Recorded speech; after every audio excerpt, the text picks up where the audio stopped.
In some of our größte Gast, the one and only Shlomo Friedman, COO oder COO. Shlomo, wie sie riefen dich von Imperial? Zijn afgekomen, Babus van Imperial. Het is gekomen, also wir 2 Wochen zurück, aber gleich auf was das Weg kann man geben ein Interview, wie sie das ausgeht der Market in 2006, 2007, pre-2008 crash. People ask me all the time, soll ich investen, soll ich nicht investen, ist es a bubble, ist es so wie 2008. So Shlomo, ich kann dich fragen ein bisschen Advice, und du kannst ein bisschen share deine Experience, was ich gewähnt damals pre-2008 crash, if it's similar or not. Lass mich gerne deine 2 cents, Shlomo.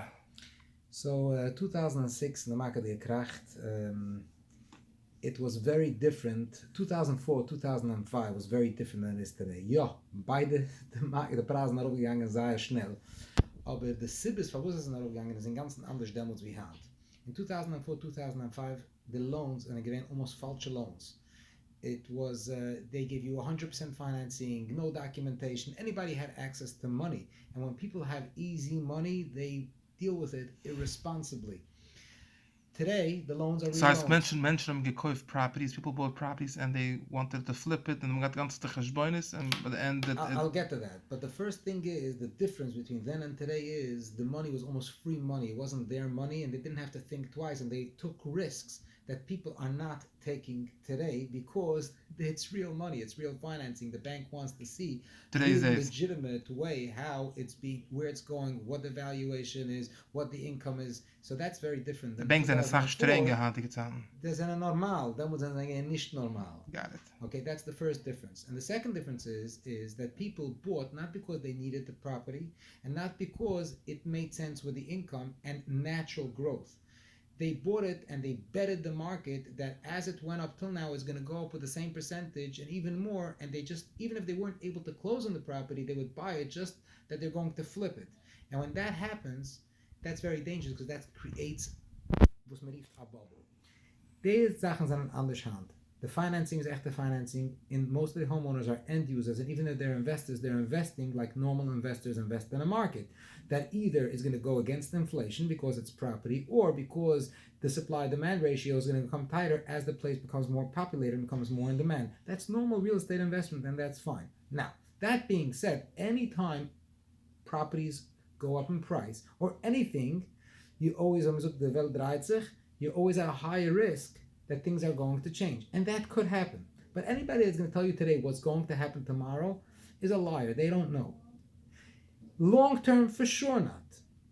The market predictors don't predict it going down in the next 6 to 12 months. They're actually predicting a 15-20% increase. Of course, it's different in every market and every different place. We're talking about in general. But I will tell you this. No one should ever make any move out of fear.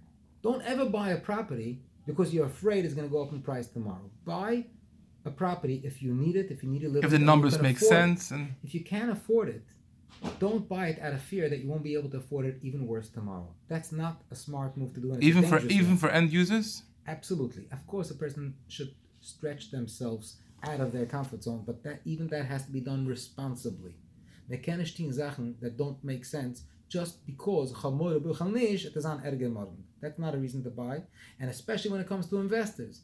You can't buy something that you're losing money every month and you can't keep it because it's going to be worth more.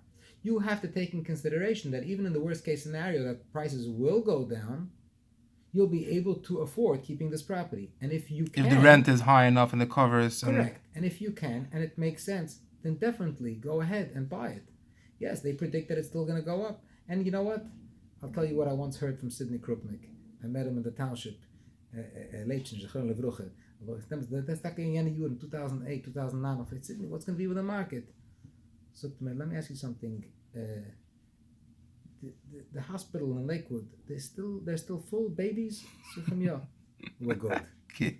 The population waxed, and even if we go down, it's going to go up. It goes back up. Shlomo, with all you mentioned something about easy access money. I think today's days there's a lot of easy access to money. People are refinancing the trillions of dollars that just went into the economy.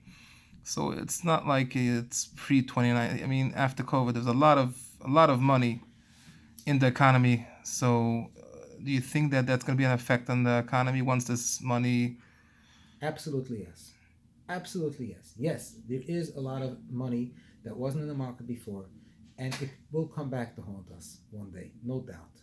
But it's still not a comparison with 2004, 2005. The banks are looking at income. They want to have verification. They're looking at property appraisals and evaluation. They have some things in place to make sure that this is legit and it's responsible. There's extra stimulus money.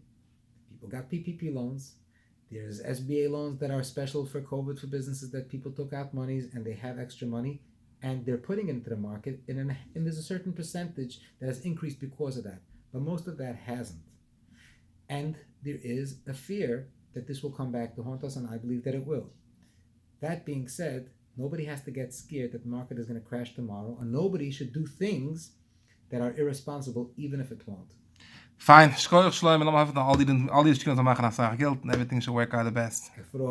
Keep on going.